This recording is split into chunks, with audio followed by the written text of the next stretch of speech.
Well, thank you so much for joining us, everyone, today. Really excited to kind of dive deep into this new forest online resource tool. My name is Lillian Minix. I'm a marketing coordinator with Timmons Group based in Richmond, Virginia.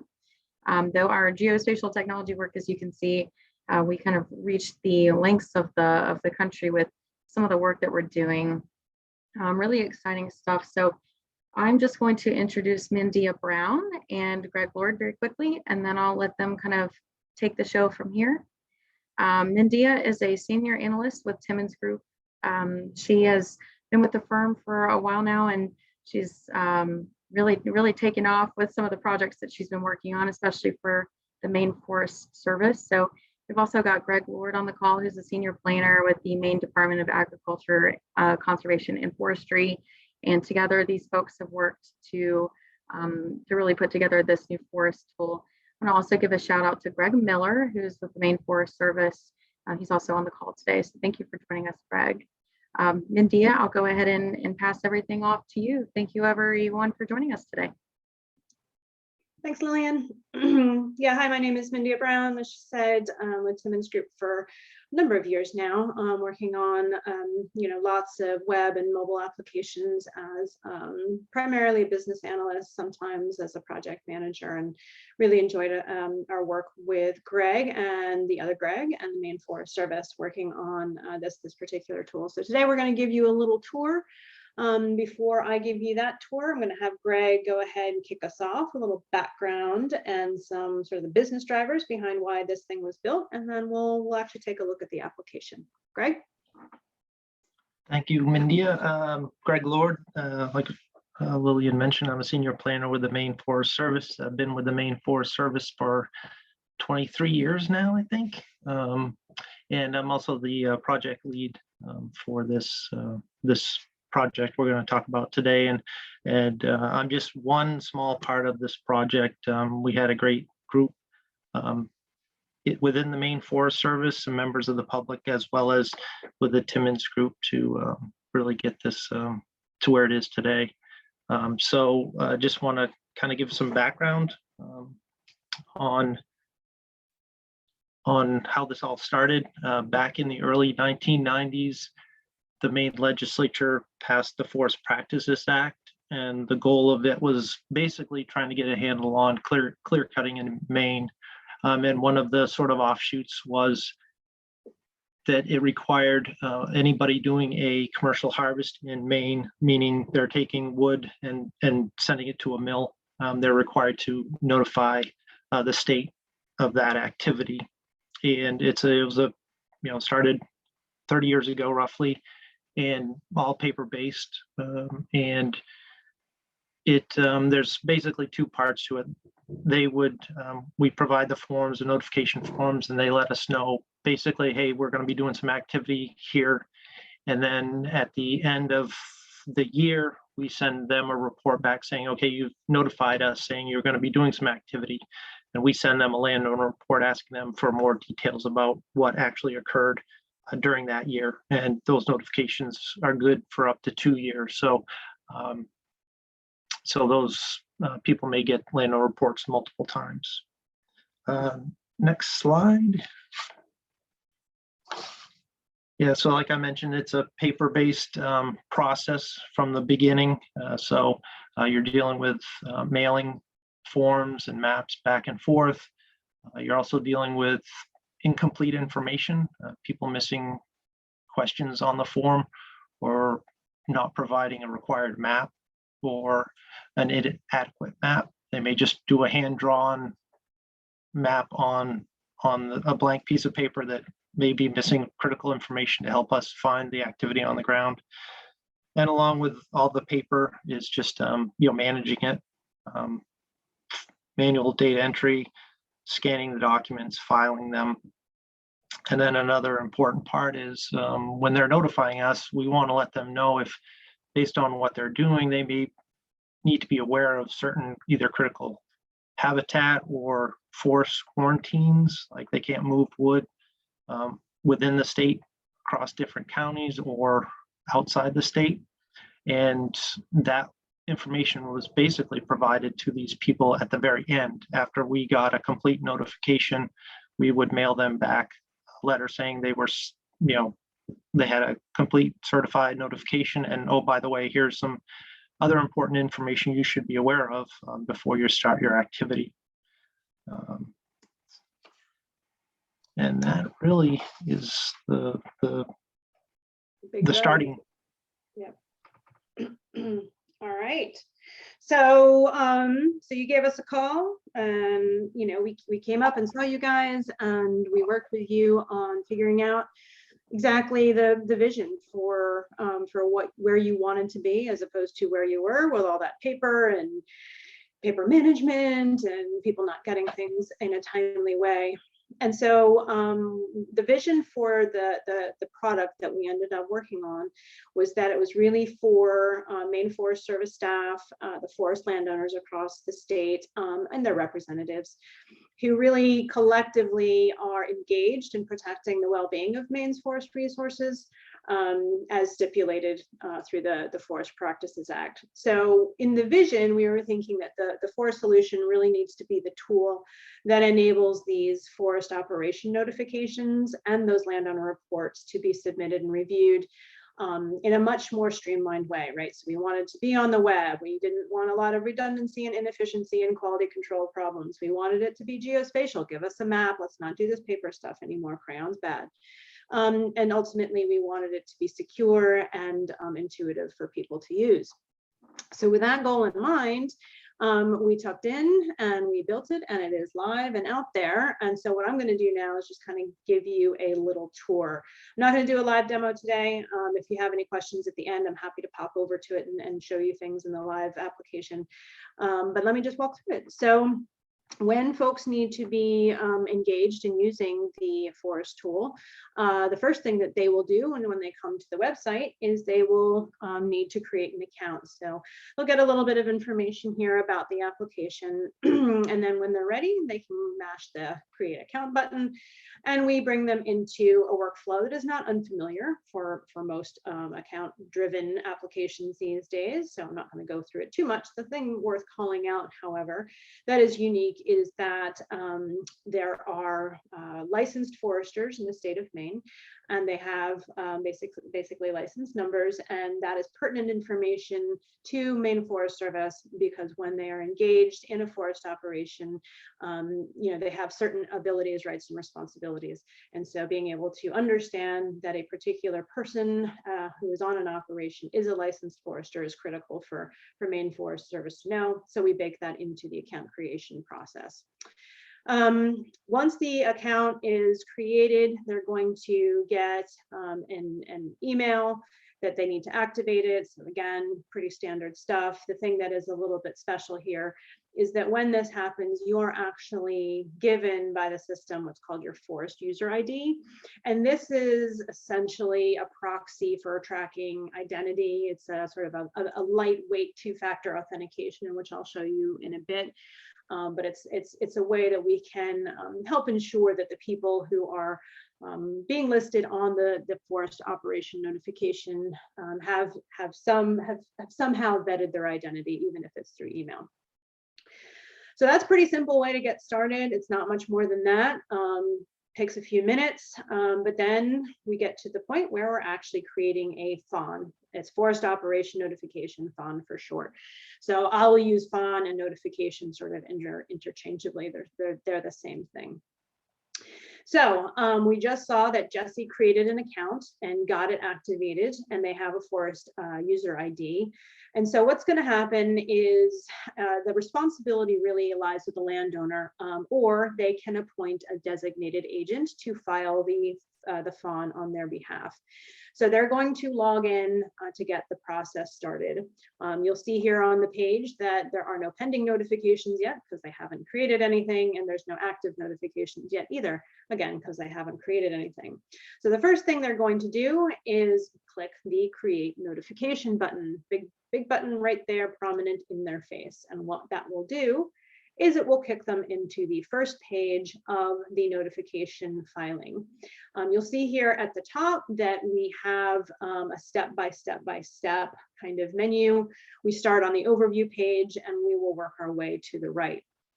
So right now on the overview page, the first thing that the notifier does is to see some information about what is required, but also the first thing they really need to do is self-identify. Are they either the landowner directly filing this for themselves, or are they the designated agent working on behalf of the landowner? Optionally, if it's applicable, if they happen to also be the operator, the harvester, they can indicate that over here. If they happen to be a licensed forester as well, then they can do that. So in this scenario, I've said I'm a designated agent, and I am also a licensed forester, which is not an uncommon combination of identities for these notifiers to have. In this particular situation, I am actually going to be asked to indicate how the certification is going to happen for this fawn related to the landowner. So there's a couple of options here. Either they're going to say, hey, the landowner is going to come in and put their eyeballs on it, or I'm able to do that on their behalf. And there are two different sort of scenarios there that are applicable in the state of Maine. So at that point, they're going to go further down on the page and give us a couple of other small pieces of information. One is the operation schedule. They enter in an operation start date. The end date is automatically calculated as 2 years out. And then lastly, they give us a little thing for us to anchor onto related to kind of the wares of the property, right? So the harvest is going to happen in which town. If they select it, we can automatically figure out what county that's in. They are required to give a street name that is nearby. They need to tell us the parcel acreage, and they need to answer a question about whether the parcel was purchased in the last 5 years. So these are all important pieces of information that impact how things move further on down the line. When they click the next button, we are now going to take them to the second step. We are now on the mapping step. The map is automatically initially going to zoom to the town that the person had selected in that overview page. You'll also see that we do have the ability to zoom in, go to certain locations. They can change the map layers, and I'll show you imagery here in a second. There's a few other things in there.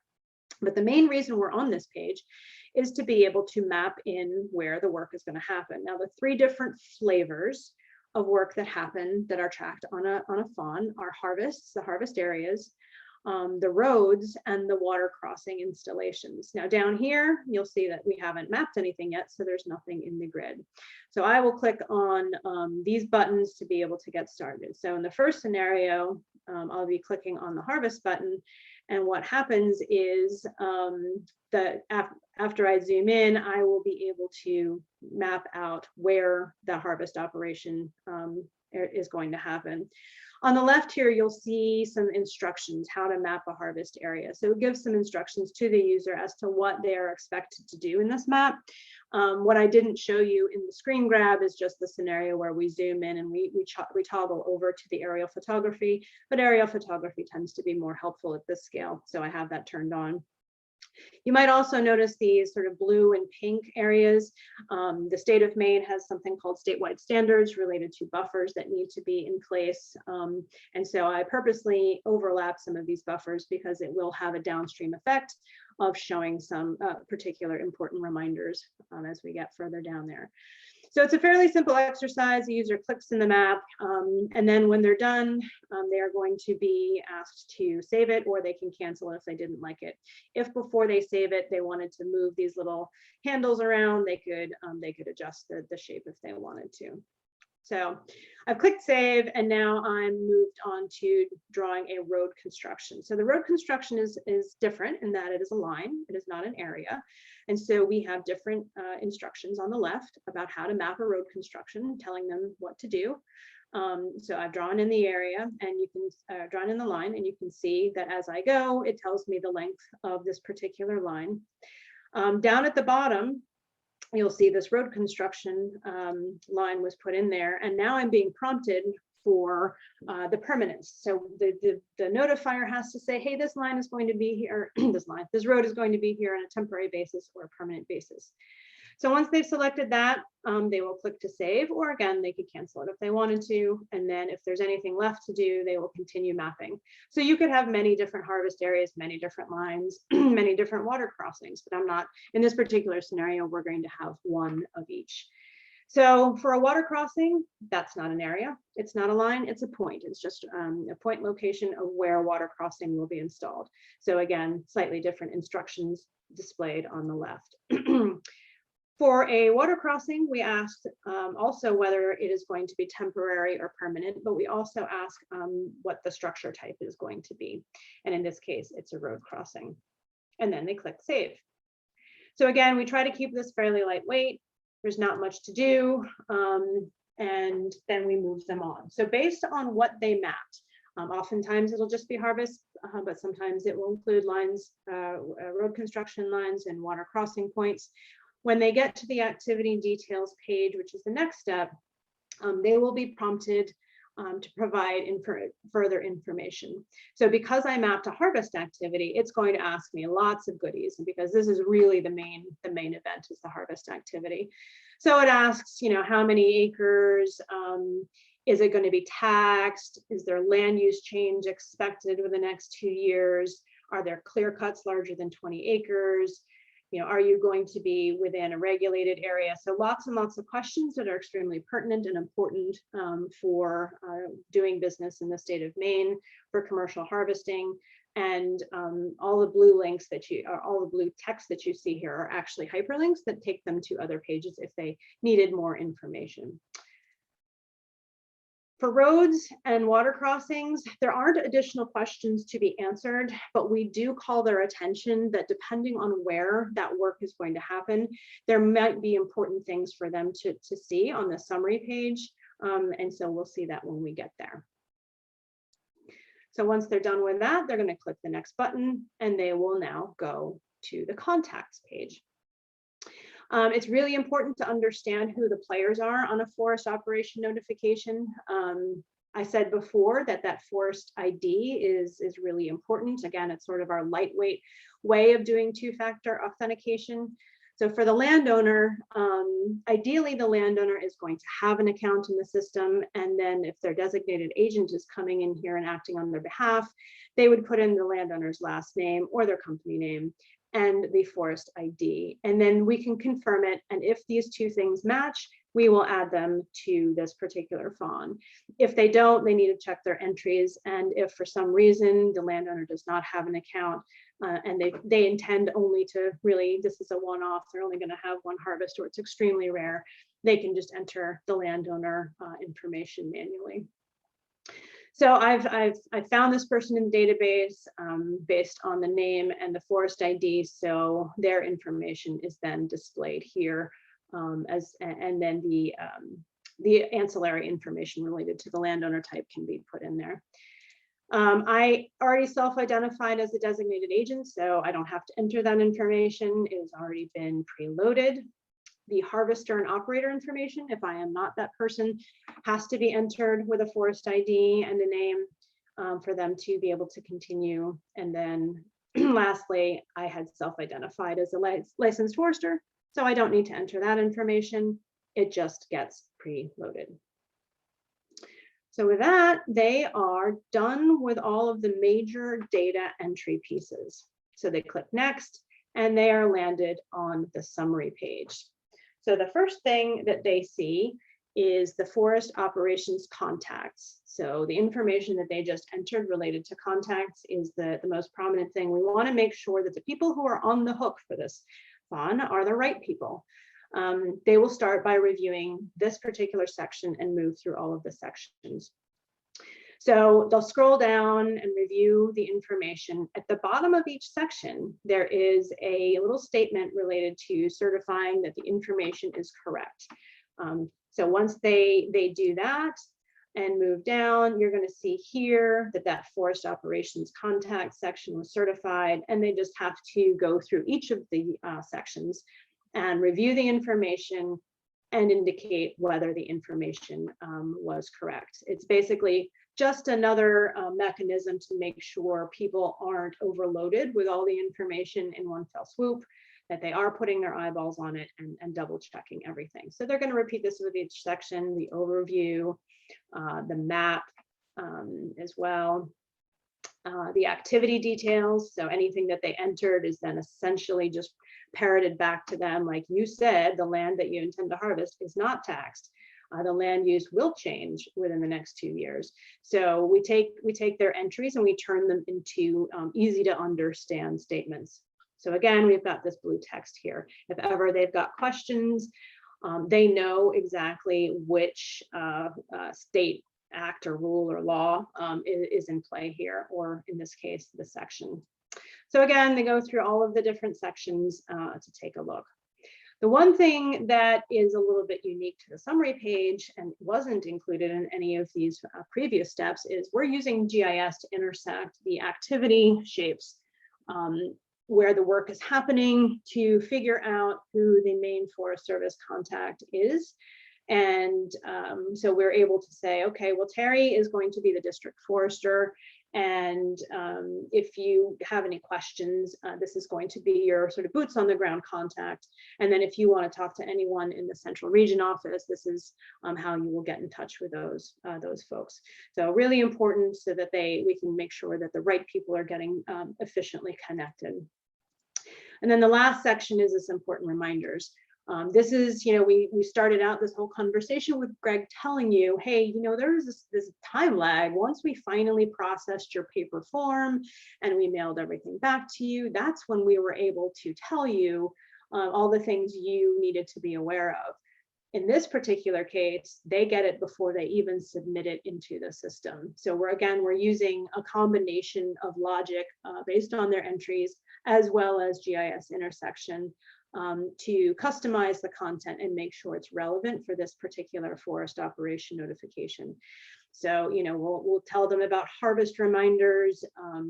We will talk to them about permanent road construction because they asked for permanent water crossing reminders. Again, we're referencing exactly what they need to do and who they need to talk to if they have questions. And then down here in this general section, if there are quarantines in the area where they are doing the work, which there are in this case, those are listed and they can click out to any of these to get more information. And then lastly here, we do have a situation where the town abuts rivers and streams related to Atlantic salmon habitat. So they need to be under advisement about that.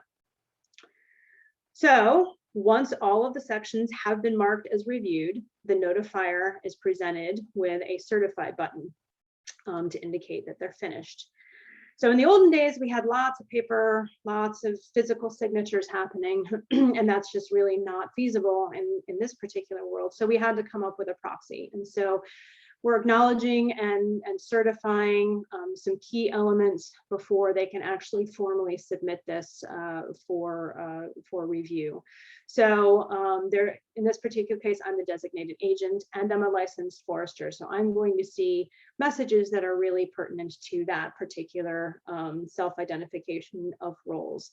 And once they have said, yes, I agree to all of these things, they can acknowledge and certify, and then they're told, you're done, you've successfully certified, here's what to expect next.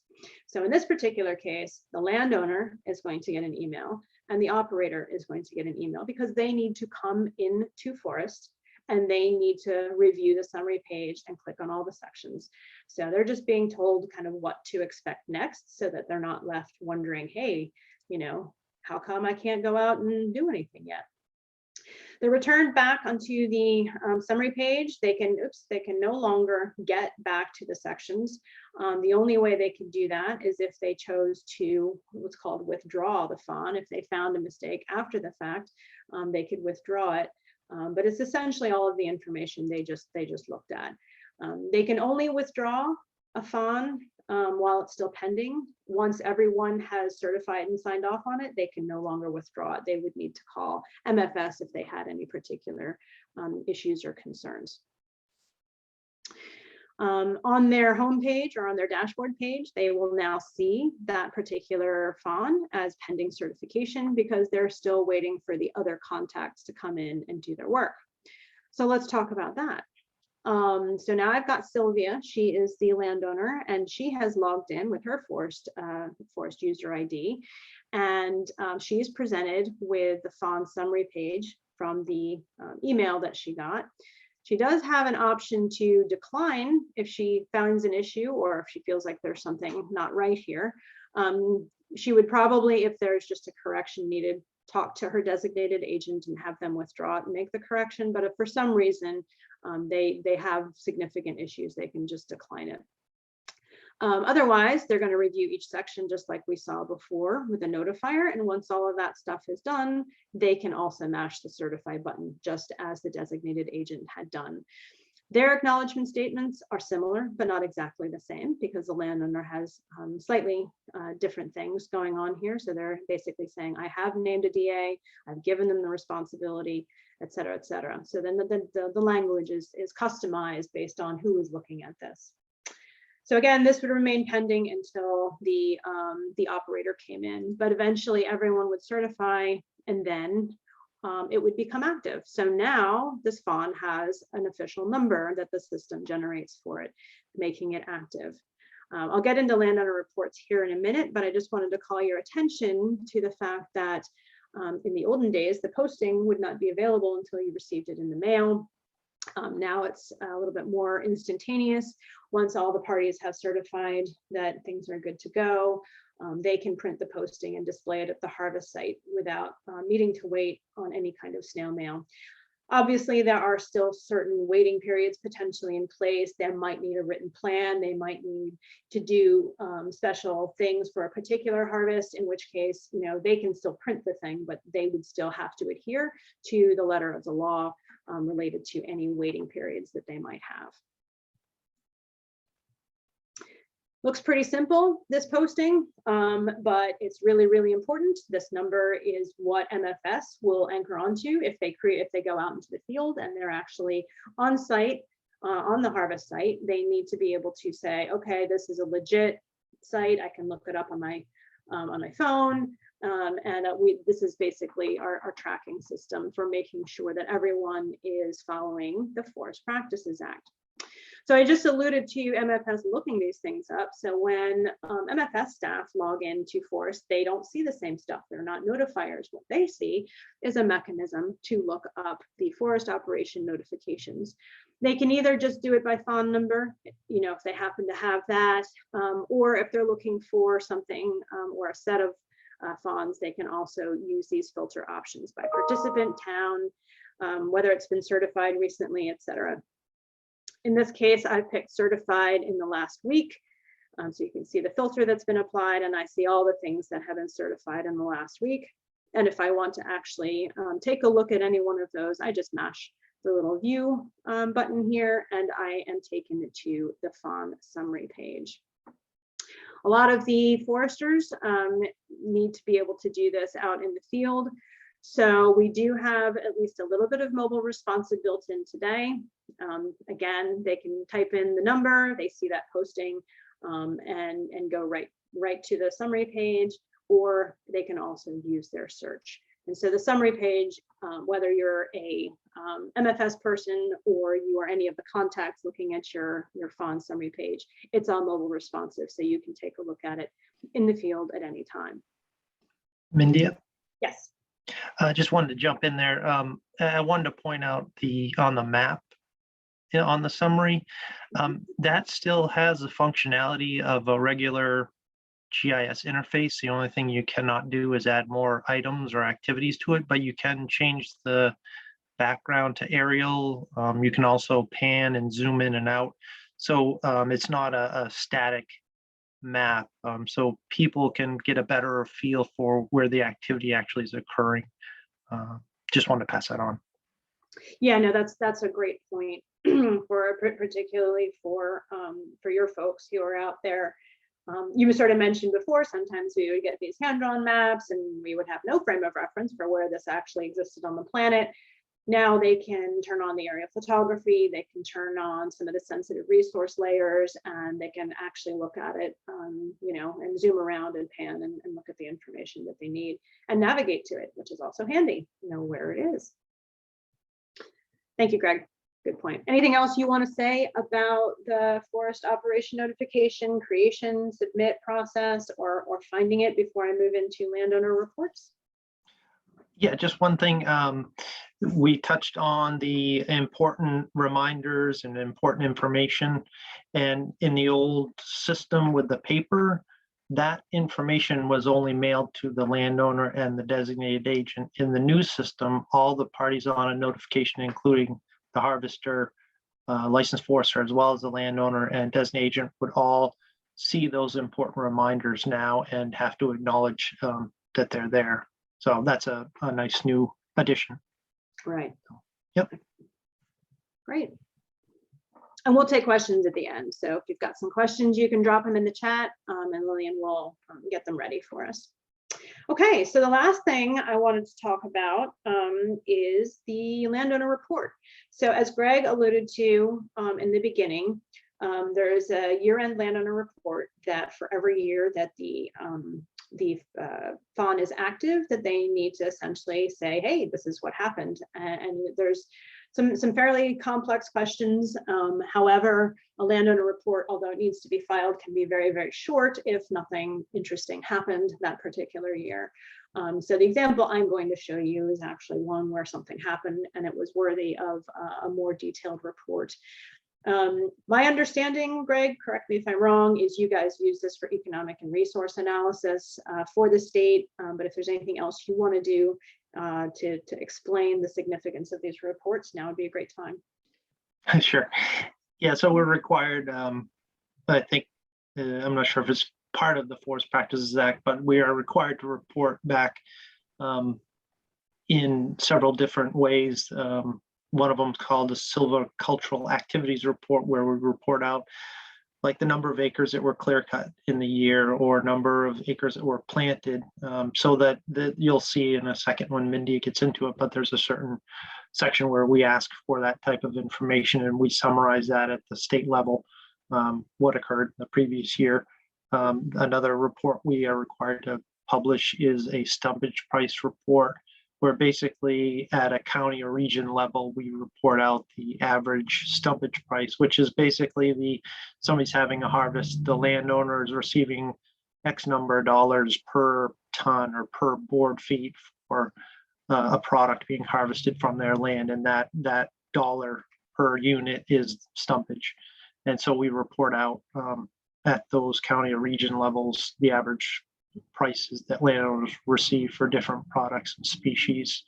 And then the third major thing we do is we take that stumpage data and we summarize it and provide it to the Maine Revenue Service, where they will plug it into their system and they calculate, it's called the tree growth tax program. And that's basically a current use program for landowners who are enrolled in it, saying, I am committing to my land to at least the next 10 years to be used to produce forest products, then they get a lower property tax rate for enrollment in that program. So the stumpage price information we collect in the landowner reports are plugged into that whole process and come up with those annual rates. So those are the real three big items we use the data for. And then we also will, legislatures in session, they could ask for anything. So, we have ad hoc queries all the time for different information about harvesting in Maine that we'll tap into this data for. Right. And in the olden days, you would spend a lot of manpower chasing down absent reports or incomplete reports. And so the idea here is to make that pain go away. Yes. So you can see it's, really, really critical for the state of Maine. Forestry is a huge industry in Maine. And so just kind of trying to make sure that all of the pieces and parts are working together in harmony. So I'm logged in again. I'm back as Jesse. I now have this active notification that we created earlier. It's now been certified and whatnot. So at the end of each year, the landowner or their designated agent has to file this report. So I would go to the summary page like we saw before, and you'll see here that I've got 3 different years. So the 2021 report has not been started, nor has 2022 or 23, but that's okay because we haven't gotten there yet. And so it kind of explains that it's not due yet. You can't really file the 2022 report before January 1st of that year because it hasn't happened yet. But if you want to get started, you'll mash the start button. We do have some information here, which they see immediately after the fawn becomes active. So it's in their face right away, but it just reminds them exactly what the landowner report is all about. So if I click the start button, we go into a very similar interface as we saw for the fawn. It's step by step by step. We start with general details, as one would expect, on the left, and we ask them some basic questions. Was the property harvested during the calendar year? If they click no, show's over. They don't have to go to they don't have anything else really that they need to do until the following year. So there are certain questions that's kind of a choose your own adventure situation that are contingent, but because I selected yes, it's going to ask me these other pieces of information, such as whether the harvest was completed. So again, I may not have 3 reports to do. If I start and finish in 1 year, great, that's fine. I'm off the hook. I don't have to do any more reports. I just have to do the one report. So it talks about the method of payment and type of sale. Again, this is commercial harvests, and some information related to doing any non-harvest activities. If they say yes, there's going to be different questions downstream. So the second step is to talk about what we've labeled as involvement. So we want to understand the operator and harvester involvement. This user was listed as the operator and harvester.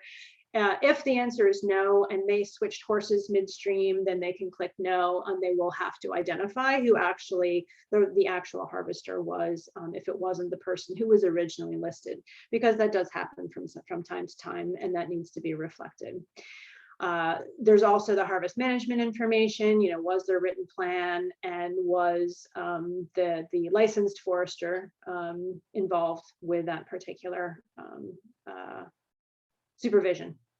And then the last question is around export.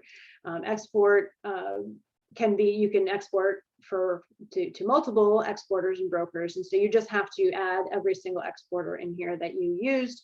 So you'll put in their name, their address, things like that. And then down here, there's an add. So if you needed to add another one, you could add as many as you actually needed to. So again, really critical information for understanding how wood products move across the boundaries. Harvest information is the first thing you see when they get to the activities page. So we want to know, how much was partial cut, was there any initial or intermediate shelter wood? Was there any final overstory shelter wood removal happening again? And so again, we make sure that they have the information that they need. If there's clear cut, they need to add a row for each clear cut area. So it's possible they could have multiple areas of clear cut. And again, we make sure that they have the information they need to know related to clear cutting. Mindy? Yes. Yeah, I just wanted to point out, I'm not sure if you've touched on it, but after each of those different questions, like it says partial cut harvest acres, there's a little icon. Correct. And if you hover over that, it will kind of give you a definition of what we mean by partial cut harvest or the shelter wood. So whenever you see those little icons, you can hover over it or click on it, and it will give you another place where there's more information to help you understand what we're asking. Right. So the big landowners who do this a lot, they're going to know right away. But there are people who, this is a once in a lifetime activity, and they might not be comfortable or familiar with these terms. So all across the way, you may have seen these little eyes everywhere. So we do try to help them as much as possible to get their feet grounded as to what is expected, and don't make it as daunting or scary as it might seem. So in the change of land use section, if that's applicable, they will indicate what the new land use was and the size of the land use change. And then if there were any non-harvest actions that we articulated in the general details, we will be asked, or they will be asked to indicate if there was herbicide treatment, non-commercial thinning, or tree planting. So just again, we want to make sure that that information is there. There's also an activities or additional information. I don't have a screen grab of it because all it is a text box, but if there's anything else that they want to talk about, they are given the opportunity to add a little additional sort of free form notes if there's anything else that they want to talk to or include in the report. So Greg had mentioned the stumpage information is really important. So the first thing that they're asked is whether the reporting is in what's called actual or imputed stumpage prices. Again, that little eye icon comes in real handy in those particular cases. But down here is where most of the good stuff comes in related to the stumpage details. I don't have screen grabs of all of these things. I just took a couple. So I've got here that they didn't do any veneer, but they did do saw logs. And so the folks have to pick the species and the group that they were included in, the volume in board feet, and then the price per 1,000 board feet. So again, this is what the state is going to lean on eventually across all the entire reports that are filed to get some good information there. So they'll repeat that with as many products as they had, and there's quite a number of different kinds of products that are applicable. So this is not unfamiliar with the fund. We had the summary page just to make sure we're reviewing everything. Again, we use common language. The property was harvested. It was not completed. There were non-harvest activities.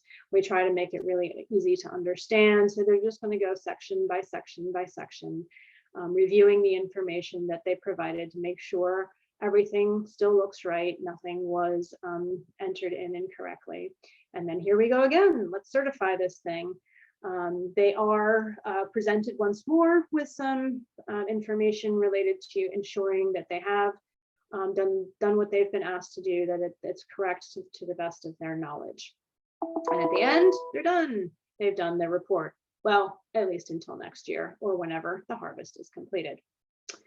So that's the landowner report, and that pretty much closes the chain between the notification and reporting what happened on the harvest. So with that, we're going to close it out with Greg telling us a little bit about their experience and lessons learned and some next steps. Sure.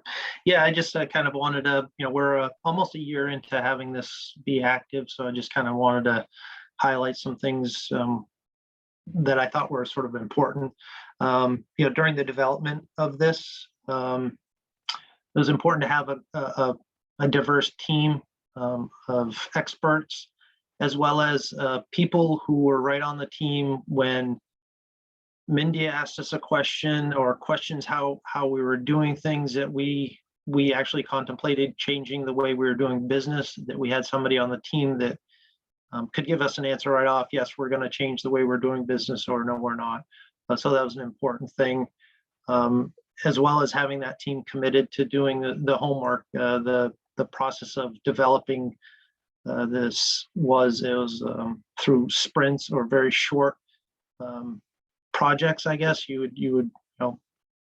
would kind of meet together, talk about one part of forest. Timmons would go back, develop it, do a demo, and then we'd get feedback, and then we'd have an opportunity to test it out further and give them more feedback. But this all was taking place within a 2 to 4 week period for each little part. So it was pretty intense. So you want to have people on the team that were committed to spending the time to do that. And then, as well as, it was important to get people from the real world, I'll call it, involved at some point in testing it, to make sure that what we were doing was going to actually not be a total hindrance to them, that there was some usefulness, or what we were trying to have them do made sense.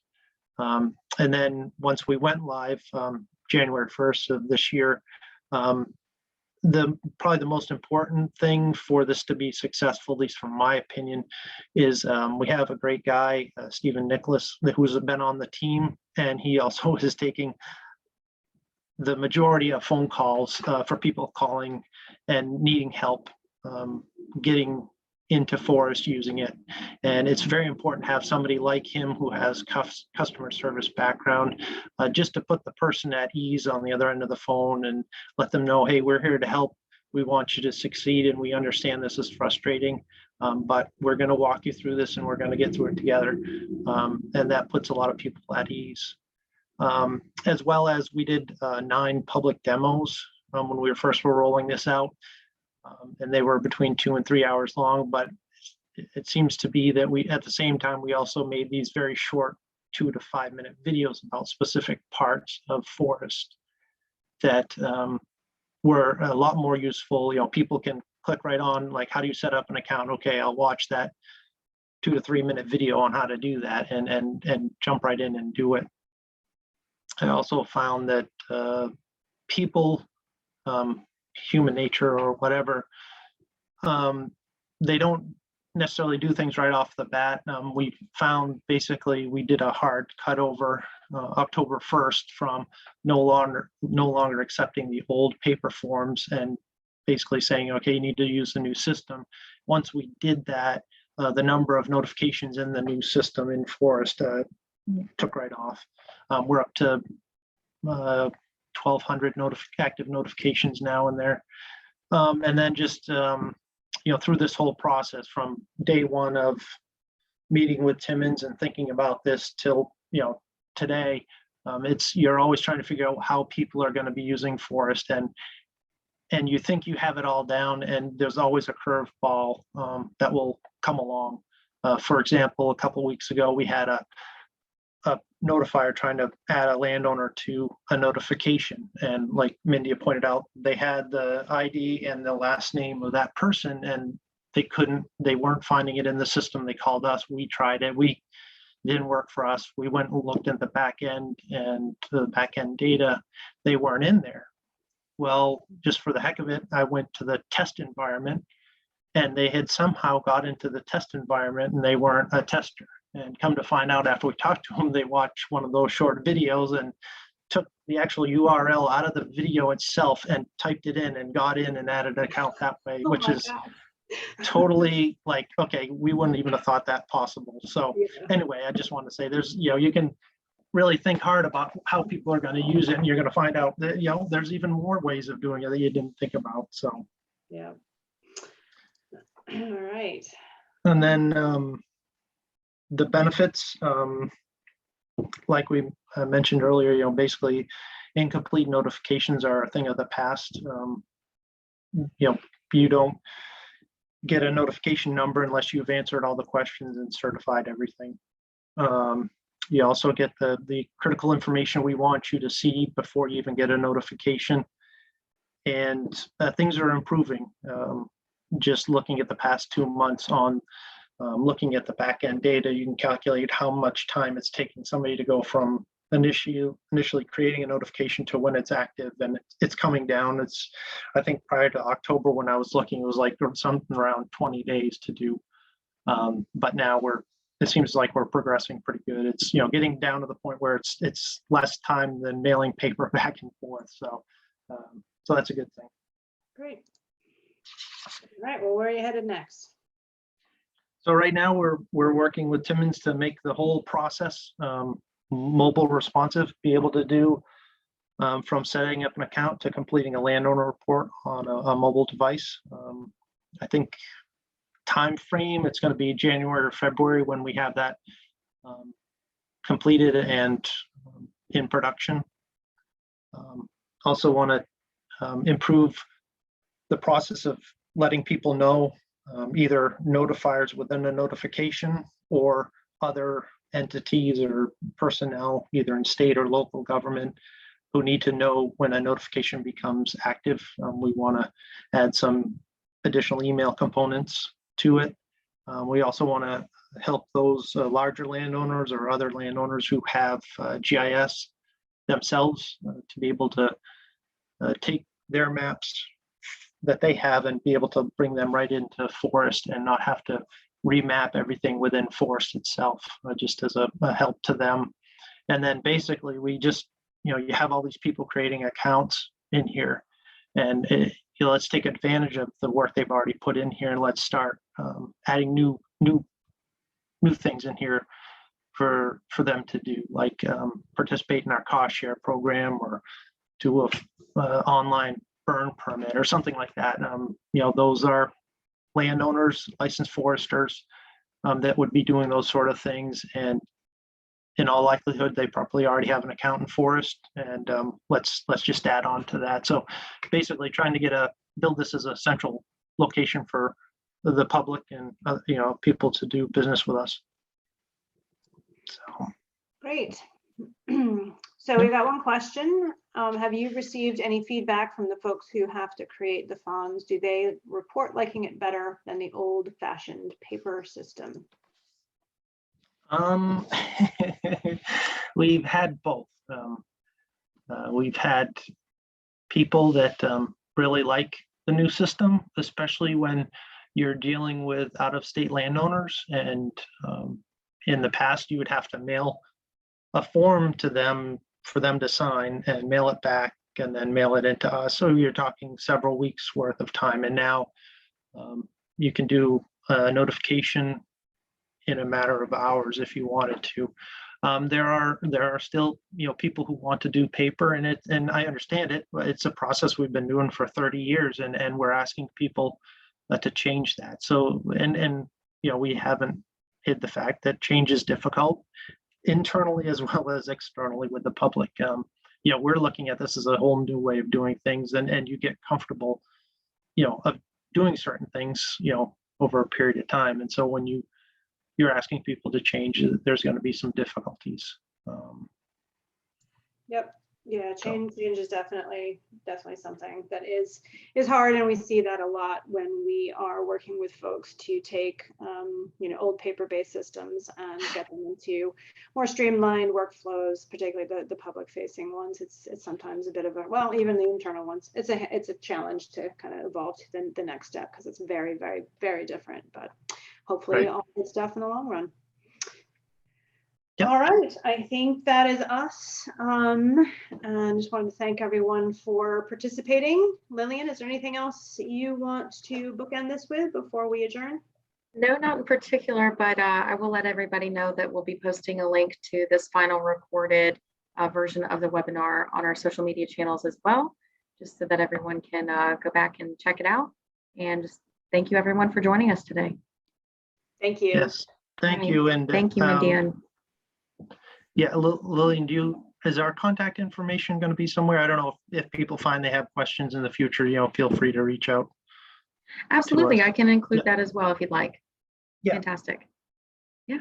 Yeah, thank you. All right. Thank you all for joining us today. Thank you. Have a good day. Bye-bye.